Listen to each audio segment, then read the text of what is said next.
Florian Le Serre. Je fais également une petite présentation pour toi, Florian, mais tu peux déjà venir t'installer. Jeune talent des affaires dans le secteur musical, Florian a fondé 135 Médias, qui n'est pas un média, hein, comme son nom l'indique, mais une structure de conseil. La société sera une clé importante dans la signature de l'artiste Weshden, phénomène musical dans l'année 2020, en maison de disque. Donc, tu connais Weshden, du coup ? Tu la connais très bien, ok.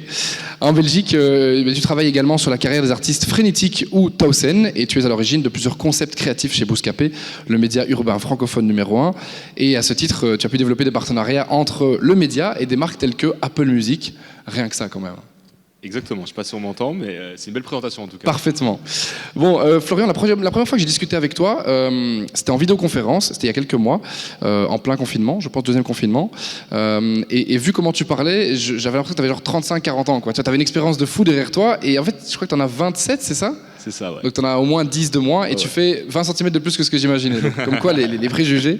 Est-ce qu'on te dit souvent que tu as l'air plus âgé que ce que tu n'es vraiment ?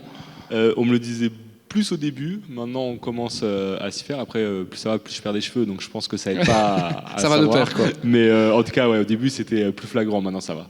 Alors ce matin, je faisais un peu mon tour des médias comme d'habitude, et je lisais un article sur un site d'actu belge qui disait « On la croyait morte, mais l'industrie musicale revient en force ». Est-ce que tu partages cette observation ? Oui, et grâce au rap en vrai. Pourquoi ? Parce qu'aujourd'hui, ce qui relance l'industrie, c'est le streaming. Et ce qui stream, c'est les jeunes, et les jeunes écoutent du rap. Donc en vrai, on n'est pas encore au niveau de l'industrie avant la crise du disque, mais on va progressivement s'en rapprocher et atteindre à nouveau ce niveau, je pense, dans quelques années.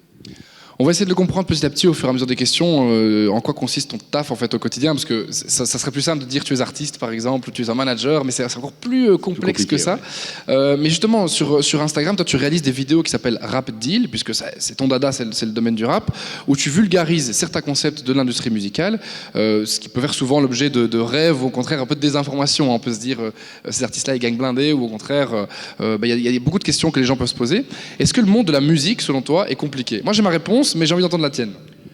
En vrai, il est compliqué pour un novice. Quand tu commences dans le monde de la musique, je pense qu'en un an, tu peux assez vite tout comprendre.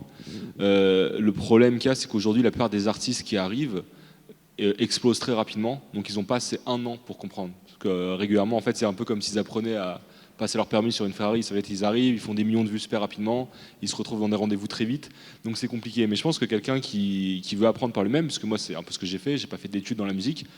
Il y a des livres, il y a des vidéos qui se font maintenant, je ne suis pas le seul à le faire, il y a des interviews de professionnels qui se font, donc c'est possible, c'est large, mais finalement c'est pas si complexe, mais effectivement, avant d'être dedans, c'est compliqué d'avoir des réponses, parce que c'est pas non plus ultra documenté, ça se fait de plus en plus, mais ça reste un peu compliqué d'extérieur, mais une fois que tu bosses dedans, si tu es curieux, ça va vite.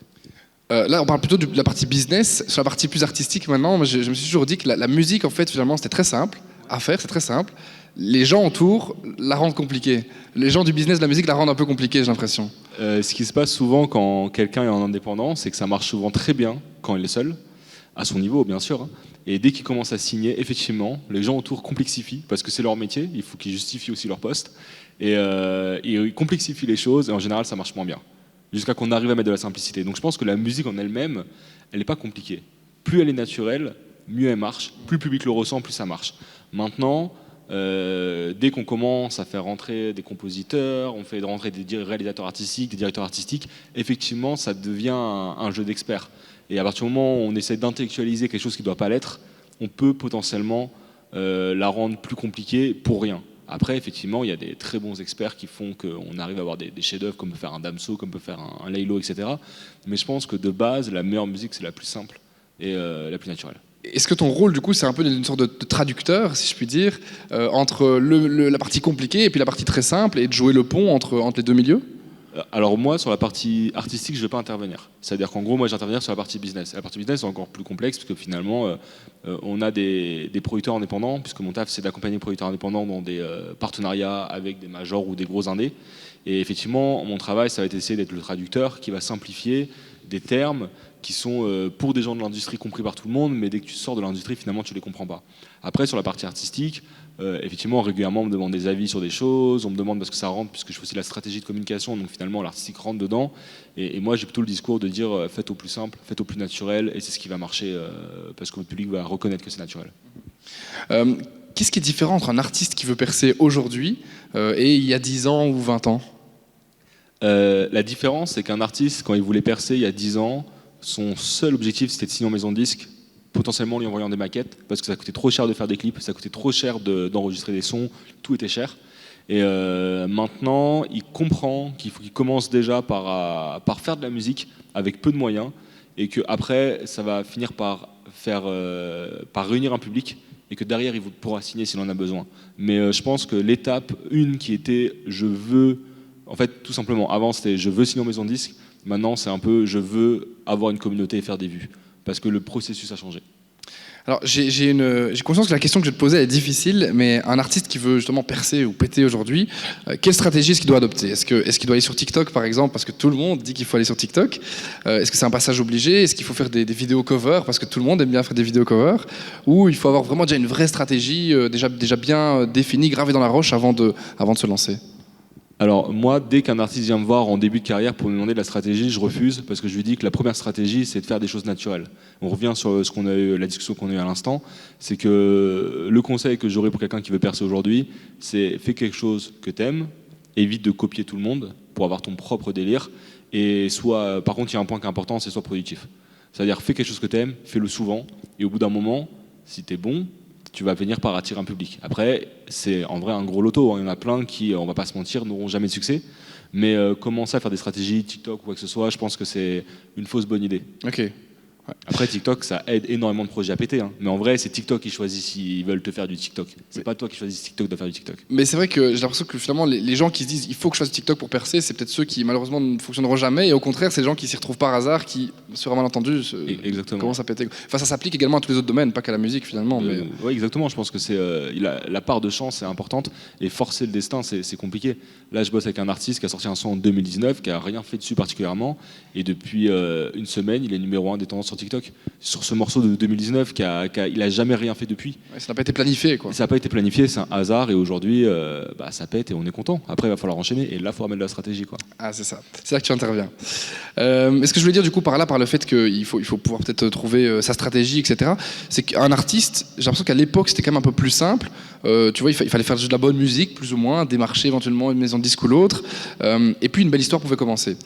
Aujourd'hui, on dirait qu'on attend de chaque artiste d'avoir déjà une belle image, un bon plan marketing, une communauté, un style musical, etc., etc. Est-ce que tu partages cette observation? Ouais, je pense que, en fait, ce qui se passe, c'est qu'avant, il y avait un filtre, le filtre des maisons de disques. J'ai signé ta maquette, je trouve que t'es bon, tu vas pouvoir accéder et pouvoir produire de la musique et la diffuser. Et ce filtre-là, il était fait par les maisons de disques. Donc c'est eux qui faisaient ce travail de développement. Une fois que artistiquement c'était bon, ils faisaient ce truc de marketing, d'image, de personnage. Et maintenant, c'est l'inverse. C'est-à-dire que la première étape, c'est toi qui dois avoir une communauté. Pour avoir une communauté, il faut une musique, il faut une image, il faut un personnage. Donc c'est à toi de développer ça par toi-même. Et après, au-delà du marketing, au-delà de tout ça, je pense que c'est vraiment, les gens ont besoin d'aimer la personne qu'ils écoutent. Donc c'est mettre en avant qui tu es et des fois forcer le trait, parce qu'il y a des gens qui ne sont pas charismatiques de base et qui vont le forcer. Mais je pense qu'effectivement, avant, il y avait un travail qui était fait, mais qui était fait directement par les maisons de disques. Maintenant, c'est fait par l'artiste lui-même. Et je pense que ce qu'il faut résumer, c'est on est dans l'ère du personal branding, et ça marche aussi pour les artistes. À eux de se mettre en scène aussi un minimum. Alors je le disais au début de la discussion, il y a souvent des idées un peu ancrées sur le monde de la musique, hein, sur les méchantes maisons de disques, sur les gentils artistes indépendants, sur l'argent qu'ils peuvent gagner, récolter, etc. Alors en prenant l'exemple d'une artiste comme Weshden, dont beaucoup de gens dans la salle, je pense, ont entendu parler, et que tu connais bien du coup, est-ce que tu peux peut-être expliquer comment un artiste gagne sa vie aujourd'hui, pour prendre son cas par exemple?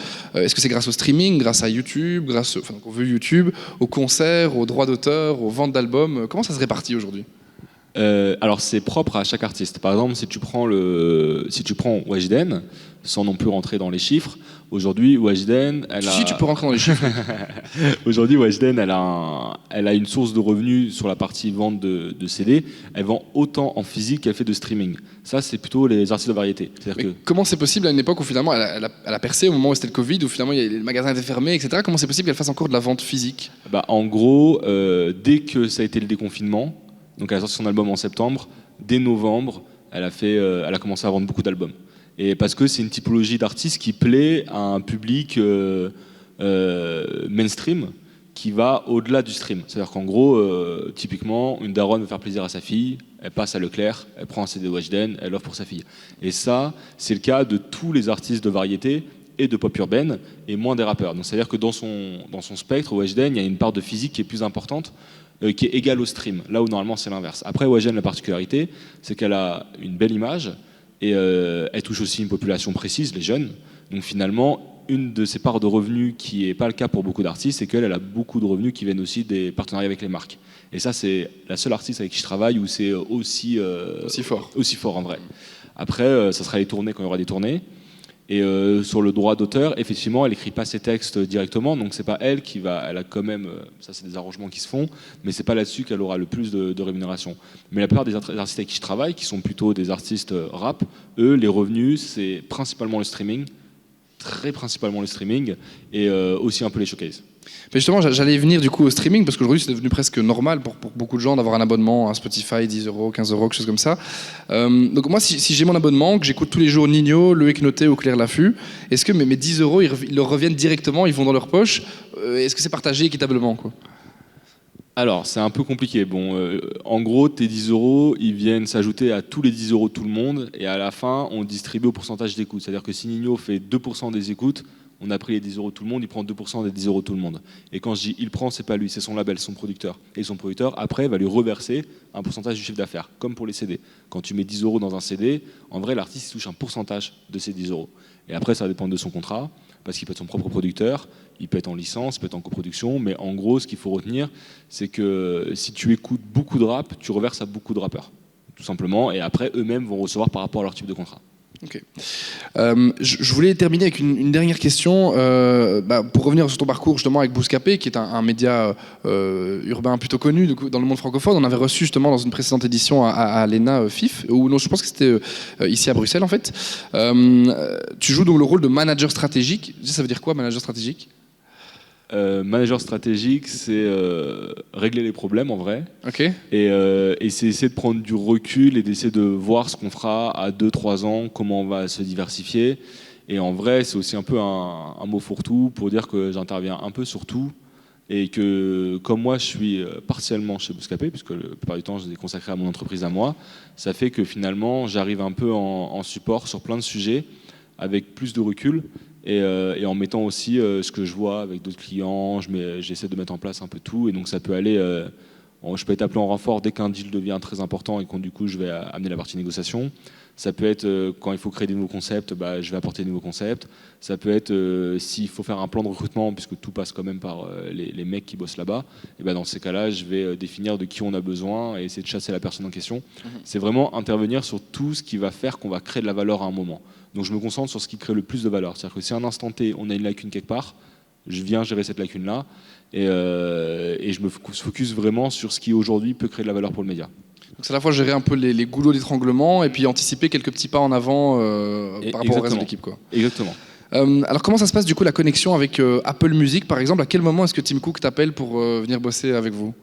Apple Music, c'était un peu particulier parce que à l'époque, en gros, Bouscapé avait déjà bossé avec Apple, mais il n'y avait pas eu échange financier. C'était plus un fonctionnement échange de visibilité, enfin le truc un peu classique. Et moi, à l'époque, je devais rentrer chez Bouscapé et je devais m'associer avec eux. Et à ce moment-là, c'était un peu l'occasion de faire un test. Et du coup, je me suis retrouvé, à ce moment-là, j'avais 21 ans, dans le bureau d'Apple Music France, et à leur expliquer que je pensais que la valeur... Donc, ils nous ont fait une proposition financière, et je leur ai expliqué que je pensais que Bouscapé valait 8 fois plus que ce qu'ils nous ont proposé pour ce partenariat-là. Et en vrai, à ce moment-là, je pense que j'avais pas vraiment conscience, 1, du prix du marché, 2, des enjeux, et 3, du risque que ça avait pour Bouscapé de planter ce deal-là.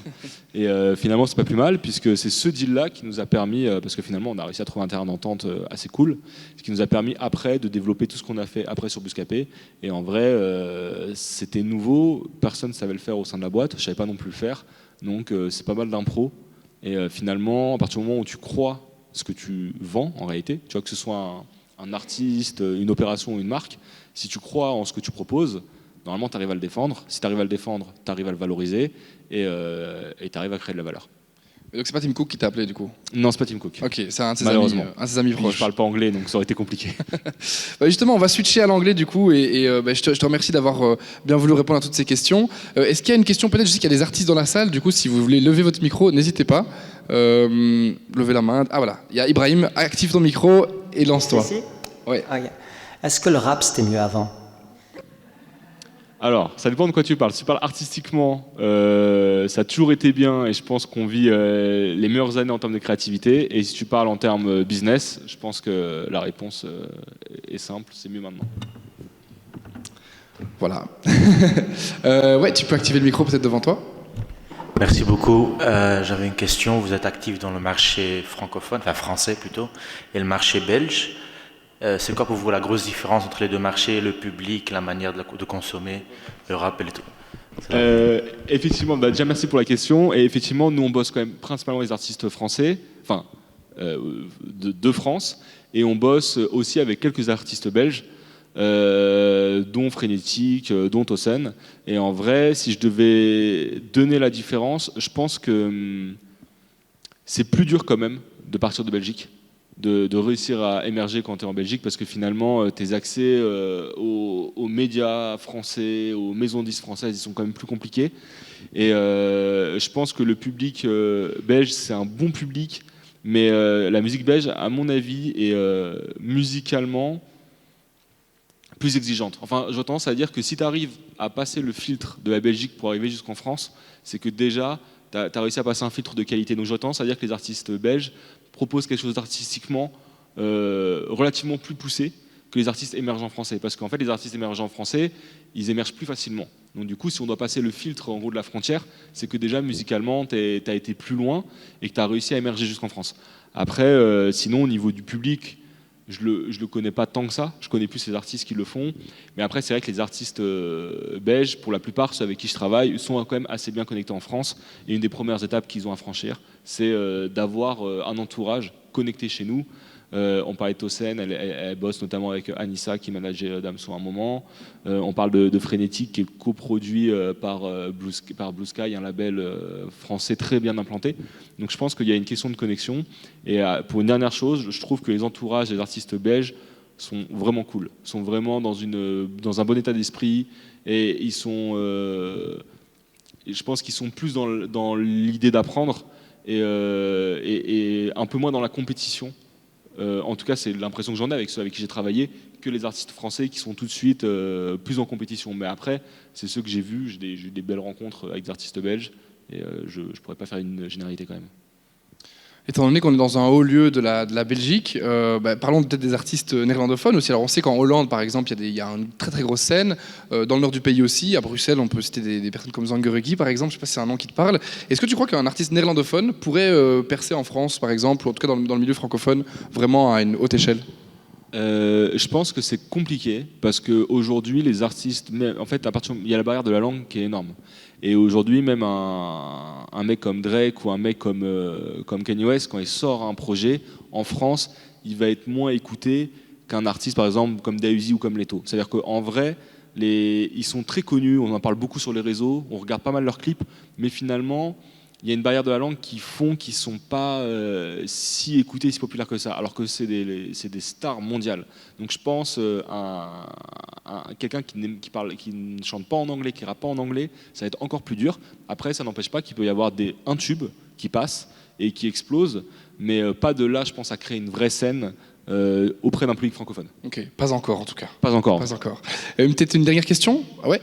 Je vois deux mains qui se lèvent, donc on peut faire les deux si on a le temps. Oui, bonjour. En fait, qu'est-ce que vous en pensez des artistes débutants aujourd'hui qui entendent les maisons de disques dire on ne va pas vous signer si vous n'avez pas une communauté ou assez de followers sur Instagram et tout ça? Parce qu'en même temps, vous dites de commencer naturellement, faire ce qu'on veut et tout ça, mais par après, si on entend quelque chose comme ça, on se sent un peu découragé. Donc je ne sais pas ce que vous en pensez de ça. Merci. C'est effectivement un peu l'histoire du, je sais pas l'expression, le chat qui se mord la queue. Enfin, en gros, c'est le serpent qui se mord la queue. Le serpent qui se mord la queue. Voilà.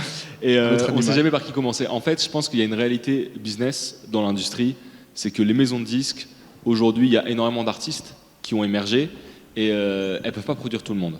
Et du coup, elles préfèrent prendre moins de risques parce qu'effectivement, produire un artiste, c'est des gros investissements financiers en se disant je vais aller produire un artiste qui a déjà un minimum de communauté pour que ce soit viable économiquement assez rapidement. Et ça, c'est dur à entendre pour un artiste qui commence et qui se dit bah moi finalement, en fait, c'est le truc du jeune qui veut travailler. On lui dit il faut que tu aies de l'expérience pour travailler, mais tant que tu n'as pas d'expérience, on ne prend pas. Et je pense que la réponse à ça aurait été chez les labels indépendants. Les labels indépendants, ils n'ont pas les mêmes réalités économiques. C'est-à-dire qu'eux, ils ne pourront pas aller forcément signer les artistes qui ont déjà émergé, même un minimum, parce que dans ce cas-là, les enchères augmentent énormément.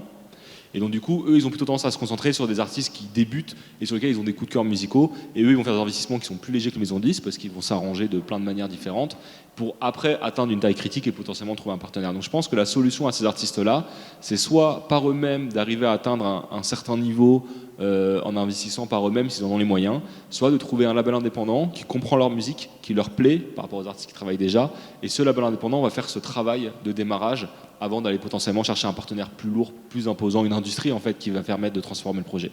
Donc ma réponse, je pense qu'elle est chez les labels indépendants. Ça répond à ta question. On va du coup terminer avec toi, puis après on enchaînera. Est-ce que vous m'entendez? Ah bah nickel. En fait, j'avais deux questions. Donc la première question, c'est qu'est-ce que le marché belge ou néerlandophone ou wallon peut apprendre sur le marché francophone, français du coup, parce que nous-mêmes, j'ai fait une recherche et le fait que j'entends des gens aussi dire que pour percer côté francophone, il faut aller en France et côté néerlandophone, il faut partir en Hollande. Donc c'est ça que j'avais une question. Qu'est-ce qu'on peut apprendre sur le marché français du coup côté francophone? Et la deuxième question, c'est comment ça se fait que par exemple des jeunes gars comme ici, jeunes boss, rentrent en contact avec des personnes comme toi pour avoir le succès en France en fait. Donc en fait, c'est deux questions. Et j'ai pas entendu la fin de la question. J'ai entendu jeune boss okay. Et juste au dernier moment. Pourquoi est-ce qu'ils prennent contact avec toi? C'est ça en fait. Hein yes, je pensais que ouais. Voilà. Désolé. Donc la deuxième question en fait, c'est comment ça se fait que, je suppose que les gens sont rentrés en contact avec toi de mots à bouche, mais comment ça se fait en fait ce lien-là en fait? J'étais hyper curieux sur ce côté-là. Ok, alors pour répondre sur la partie de jeune boss, donc quand je parlais des entourages bienveillants et vraiment bons et qui vont être amenés à faire des choses l'année prochaine, c'est notamment l'équipe de jeune boss. Jeune boss, expliquons peut-être, c'est des managers du coup de Frénétique, parce qu'on a des gens qui suivent pas forcément le milieu du rap, c'est très précis là comme Frénétique, un rappeur belge qui monte énormément en ce moment, est coproduit par un label belge qui s'appelle Jeune Boss, qui ont aussi une radio à côté. Et qui font vraiment un bon taf et qui, je pense, vont compter dans l'industrie musicale belge d'ici quelques mois, quelques années. Et comment ça s'est fait? En fait, eux, ils sont eux-mêmes coproduits par un autre label indépendant. Et on revient sur la réponse de tout à l'heure, c'est-à-dire que ce label indépendant a permis, ensemble, ces deux labels indépendants ont permis d'arriver à un niveau de communauté nécessaire pour aller signer sur une plus grosse industrie vers une plus grosse maison de disques. Et comment ça s'est fait? En fait, moi, je suis très proche de Sacha, le coproducteur. Et aujourd'hui, la plupart des producteurs ou des indépendants préfèrent aiment bien passer par nous, parce que je ne suis pas tout seul, on est toute une boîte à travailler là-dessus. Parce qu'en tant qu'intermédiaire, on arrive à défendre les projets et à sortir justement des discussions. C'est compliqué d'avoir des discussions business avec des personnes qui bossent sur le projet, puisque du coup il y a des sensibilités artistiques qui viennent brouiller les discussions, et nous on peut sortir de ce truc-là. Et en gros, comment ça s'est fait? En fait, Sacha a proposé à Jeune Boss de nous rencontrer, et on s'est vus, on a expliqué ce que nous on faisait, j'ai rencontré toute l'équipe, et à ce moment-là, ils ont compris qu'on pouvait les conseiller sur le meilleur partenaire et défendre leurs intérêts au maximum, puisqu'on comprend les indés, puisqu'on bosse avec eux, c'est nos clients, et après on connaît bien les majors, parce qu'on bosse avec eux, on les respecte aussi, et on aide à monter des deals. Est-ce qu'il y a peut-être la partie du coup sur la Belgique, c'est ça? Pourquoi est-ce qu'il n'y a pas de réel milieu musical qui se développe en Belgique? C'est ça la question? La question c'était plutôt qu'est-ce que le marché belge pourra apprendre sur ce qui se passe en côté France en fait. Est-ce qu'il y a des points comme intermédiaires comme toi qui en manquent? Oh putain, c'est masse, désolé. Qu'est-ce qu'on peut apprendre en fait? En fait, le marché belge, je trouve qu'il est déjà assez bien développé actuellement. Je pense que le problème, cette histoire de langue, c'est qu'en gros, la majorité des auditeurs des artistes belges finalement vont être en France. Et inversement, la majorité des Belges vont écouter quand même des artistes français. En fait, c'est vraiment la langue qui lie tout. Et je pense que après, la langue, en gros, c'est comme si tu avais un énorme territoire qui était juste lié à la francophonie. Et finalement, la capitale de la francophonie étant la France, finalement, assez naturellement, les plus grosses industries sont en France. C'est comme sont à Paris. Par exemple, tu vois, aujourd'hui, tu as certes Marseille, mais sinon tout se passe à Paris. Et en vrai, la Belgique doit continuer à créer des structures locales, comme ils font. Tu vois, merde, je vais écorcher leur nom, Back in the Days. Back in the Days, ouais. Et Back in the Days, qui sont très forts par exemple.